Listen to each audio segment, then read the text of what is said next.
The man who never looks into a newspaper is better informed than he who reads them, inasmuch as he who knows nothing is nearer to the truth than he whose mind is filled with falsehoods and errors. Now, I really like that one because it highlights how it's sometimes better to actually be less informed than to be more informed. Now, this is in part because news and other propaganda outlets are trying to shape your thoughts, and they often succeed in ways that we don't realize. To be more informed, then, simply means to be more propagandized. And that, of course, goes back to Ellul's work on propaganda, where he identifies that it's often the educated who are the most propagandized because they've been through the most institutions and have consumed the most information from sources of propaganda. And many of them have consumed it without critically thinking about or digesting it. Of course, news media isn't the only type of media that is propagandistic. Many recognize that film and television get thrown in here too. And that's especially true when people start to see a pet issue of theirs popping up more and more in shows. As I'm recording this episode, we're about 4 episodes into Amazon's Rings of Power series, and the new Ariel trailer has recently been released.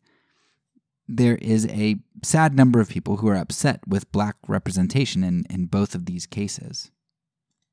Now, sometimes people might have some list of excuses about, being true to lore or something like that.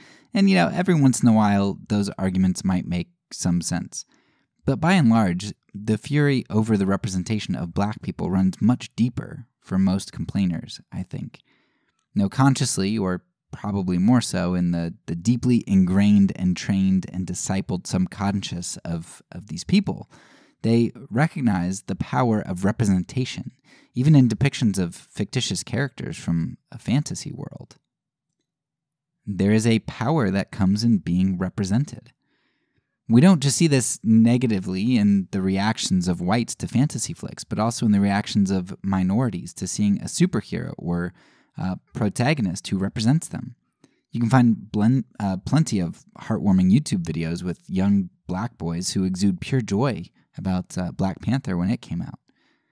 They can see themselves as the hero for once in their lives, and they can see their worth is reinforced in the recognition that someone like them can be a hero.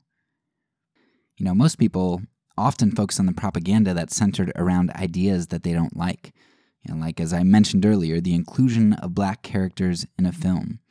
They say, why are they trying to push some sort of agenda and are now making all kinds of characters black? That's propaganda. But what these people fail to realize, or conveniently overlook, is that silence is often just as powerful a weapon of propaganda. Yet this group would never look back over the last 100 years of film and see the lack of representation as propaganda, as pushing forward some idea or agenda. Yet that's exactly what the last 100 years of silence was. Propaganda through silence.